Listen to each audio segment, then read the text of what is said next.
Welcome to the Real News Network. In 2006, Eugene Jarecki made an acclaimed award-winning film, Why We Fight. He's now followed up with a book called The American Way of War. Here's a bit of a look at the promo.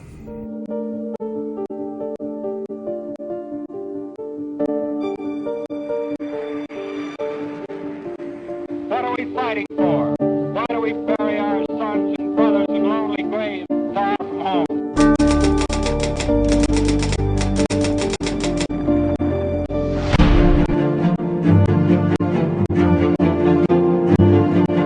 The United States is the greatest force for good in the world. America's strength and, yes, her military power have been a force for peace, not conquest.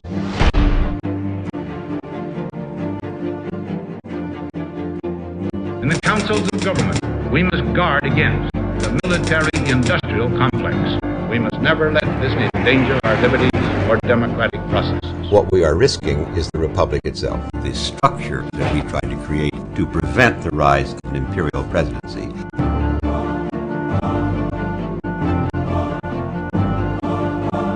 We have been lied to in every military escapade over the last 50 or 60 years without exception. This is the issue in the election. It's not who's going to be president, it's the Constitution.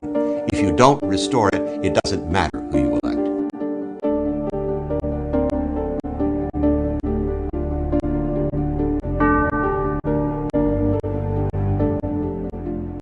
The filmmaker Eugene Jarecki is a public policy thinker, the author of The American Way of War, as we just saw, Why We made the film, Why We Fight, and which won the Grand Jury Prize at Sundance and the 2006 Peabody Award. Thanks for joining us, Eugene. Thanks for having me. So much of your film gives us the historical context of the creation of this national security state, the military-industrial complex, the speech of Eisenhower. And Eisenhower made this warning of beware of the dangers and consequences of the creation of this military-industrial complex. If you try to talk that way now on television, you'd be marginalized. You'd be considered some either far lefty, or you might be called a far righty Ron Paulist. It's not even part of the discourse. So how do we get so far from Eisenhower to today, where the military-industrial complex is so considered part of normal life, we don't even see it? Sure. I mean, a year ago, I would have totally agreed with what you just said, that we don't even talk about the military-industrial complex anymore. Something has happened in the last year, and it may have to do with the collapse of most of industrialized capitalism around the world, that we are now talking about more and more areas of industrial corruption, of the very kind of insidious erosion of our democratic state by corporate power that Eisenhower was warning against. It's just astonishing that 1961, Eisenhower warns about this kind of rapacious, predatory behavior by corporate powers, undermining the very soul of our society, our democratic processes and their sanctity. And it takes us this many years to get on the conversation, even to the point we're in it now. Yes, it's become part of our drinking water, and it was part of the drinking water for so long that it's only recently, where the drinking water is so potently toxic, that we're all now starting to say, oh, okay, let's look at what new areas might have corruption in them that we need to unearth and expose. But the media, the public discourse is willing to look at corruption. Yes. But wasn't Eisenhower talking about something more profound than that? The whole militarization of whole sections of the U.S. economy that after a war usually demilitarized. He was. This not only was the American economy not demilitarized, it's been far more militarized since Eisenhower. Yes, and you make a good point. If you were to look at how America deals with problems in our society, invariably, we always look at the symptoms. We go and we put Bernie Madoff in jail, or we go after the guys at this company or that company. And there's nothing wrong with that. Wrongdoers should be dealt with and held accountable, shouldn't they? We'd all like to see that in a lot of areas of our national life. And yet what never happens in that discussion is an actual discussion of what the root causes of that kind of corruption are. Because of course, what you discover, it's like if you had a house and you discover that the upstairs bathroom, the floor is a little tilted. So you bring in a contractor and he beefs up the floor and relays the tiles, and that's better. And then you're in your bedroom and you drop a quarter on the ground and the quarter rolls to the other side of the room and you say, my goodness, another floor that's tilted. Get the contractor back in, he comes and fixes the floor. You'll fix every room in that house, if you're America, before you say, maybe the foundation is broken. Unless, of course, the contractor has some deal to keep tilting it the other way and That's come back for also another happening, quarter. yes. But you never get at the foundation of the house. So what's the foundation of the house? Well, that's what Eisenhower was warning about. about. It was an overconfidence that happened after World War II in the majesty of industry, that all things could be brought to a happier life through General Motors, General Electric, General everything. And what happens with that is ultimately that the public good is entrusted to the private sector, and you end up with the kind of corruption he was under pressure from himself. During Eisenhower's time, it was not the Republicans who were pushing us toward war, pushing us toward militarization, it was the Democrats. The Democrats were accusing Eisenhower of having allowed a missile gap, as they called it, to arise between ourselves and the Soviet Union, basically saying Eisenhower is soft on, not terror, soft on the Soviets. And when they made him out to be soft on the Soviets, he knew that behind that were missile producers, missile-producing companies like Convair, who wanted to see their product lines promoted, more money into their programs and all of this. So what do you have to do that? You have to fearmonger. And that fearmongering, which has become an absolute part of everyday American life, where you can't move a muscle in this country unless there's an enemy that we have to fight, well, that is the kind of behavior that a system that has allowed too much collaboration between those in government and those in private enterprise, when that system takes hold, you end up with these devices that keep the public in a position where we simply go along with and approve of the increasing, spiraling erosion of what should be sound national decision making. All of a sudden, that becomes corrupted by what is in the interest of these private corporations. Well, if you go into this foundation, isn't there like two parts to it? There's the economic military side of it, which is, as you say, the missile manufacturers, the arms manufacturers. They have an interest in what foreign policy will be purely from the point of view of driving their own industry. Yep. And then there's another piece, which is the strategic planning that's imbued American foreign policy, at least since World War II, if not before, that the United States should have a dominant global position in the world, yes, and should have a military to back up this dominant position. In fact, to the point that should be a single superpower world if yes, that's achievable. And let's go up to today now, because President Obama on many occasions has rooted his own foreign policy thinking. He says in Truman, in Eisenhower, he includes Reagan sometimes, Bush 1. Yes. So in terms of taking on this industrial military complex and this whole militarization, do you see any signs of what Obama promised, which was a new mindset? Well, I think it remains to be seen where we're going to go in the Obama era. And one of the puzzling factors about Obama is that so many of us, so many people in this country who voted for him or didn't vote for him, find him deeply endearing, and they find him deeply compelling. And the poetry of his story is a poetry for the American story. And so everyone wants to be rooting for it. Even people who are trying to sink his policies right now or obstruct things he's trying to do privately want America to be a place where that can be a success story. So let's put that hope that we all have and that idealism on hold for just a moment and say, okay, critically speaking, what are we seeing take shape? And then there's no question that with some concern, I watch the rhetoric that he's applied to the situation in Afghanistan. I've watched the idea that he, who ran as an anti-war president, I suddenly find is telling me about a new war. I don't even care what the details are. It's just anti-war candidate becomes, here's a new war president. The idea, although to be fair, he did campaign on that.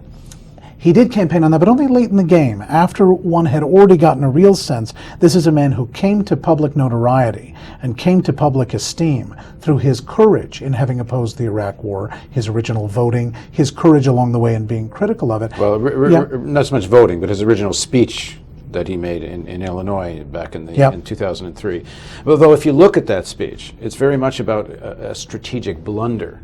And that's why he was opposed to the Iraq War. Yes, and it's all fair that if you look at Obama's track record, Obama had, during the time of his candidacy, a gradual increase in his attention to the same thing we see throughout the history of our military-industrial age, which is that it's almost a fact of life in Washington that you cannot advocate sobriety, moderation in defense, that it somehow lacks manliness, or it lacks a real appraisal of the realism of the world. You're not a real American.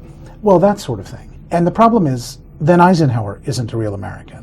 Because it was Eisenhower who, after all, said in his farewell address a wonderful phrase that teaches us so much about how a general can be far more militaristically moderate, far more conservative militaristically, than often our civilians are. Eisenhower said in his farewell address, and think about 9/11 in this context, he said, crises there will continue to be.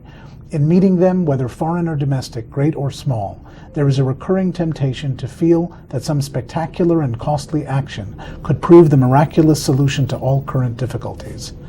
And yet, he cautioned, the real answer to crises is to seek what he called balance in and among national programs. So what would one have done after 9/11? A police action? Sure. But alongside that, one has to fortify the very things that makes one's nation strong. And what has happened in the last 4 or 5 decades is a very simplistic notion that the only source of national strength is the stupidest and most obvious one, military power, when any of us could logically understand that there are many things that make a nation strong, that a nation that is uneducated is unfit for war, a nation that has a failing healthcare system is unfit to do very little, to do almost anything, let alone fight war. A nation with failing infrastructure, where you have its citizens drowning in the streets, are certainly not ready to go to war, and our enemies take great comfort watching us drown on our own dime rather than them having to lift a finger for it. A nation that will be fiscally collapsing is also unfit for war. And all of these were elements in Eisenhower's thinking, and what they were predicated on was one basic idea from Eisenhower. There is no such thing as perfect security. It never has existed, it never will exist. And we all know that. We all leave the house in the morning knowing we could get hit by a car. Look at this tragic event of the week with Natasha Richardson, who dies out of the blue. We all know that that can happen to us. And yet we leave the house. We don't walk outside with body armor. We don't live a totally securitized life. And yet leaders teach their people, because it's in the interest of the leaders to do so, that the country should be allowed to pursue perfect security at all costs. Well, let's in the next segment of our interview, let's talk about this, because much of the roots of this perfect security also goes to perfect fear, which is the whole campaign since the 1940s and 50s of the Cold War. And how much does taking on the military-industrial complex also mean taking on some of the ghosts and demons that came out of the Cold War mindset? Please join us for part 2 of our interview with Eugene Jarecki.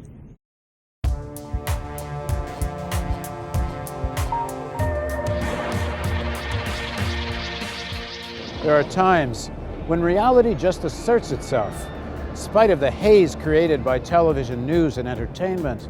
Sometimes crisis rips a tear in the fabric of myth and propaganda. Now a profound economic crisis has ripped asunder the American dream itself. Millions of people losing jobs and homes. They lack proper health care and any real sense of security.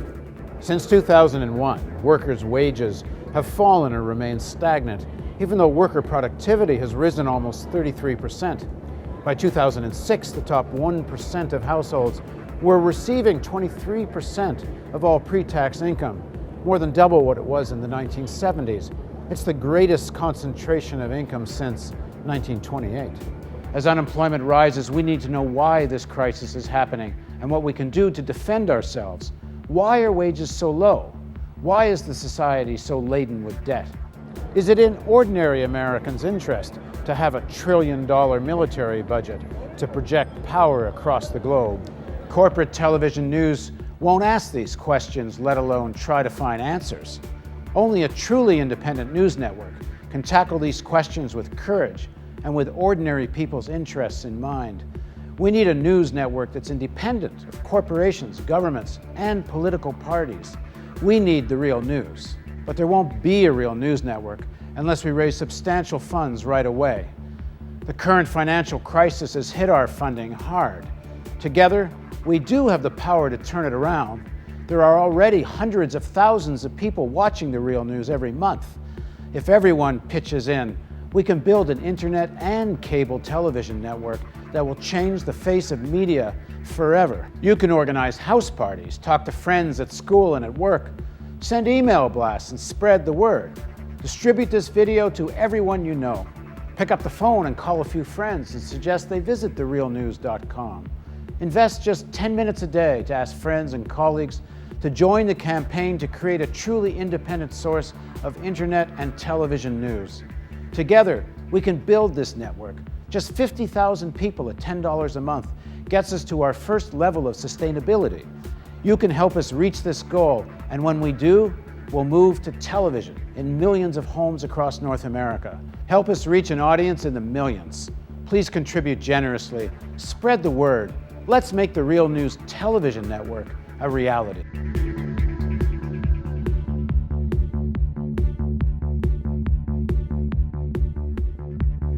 Your tax-deductible donation makes it possible. Please contribute at therealnews.com.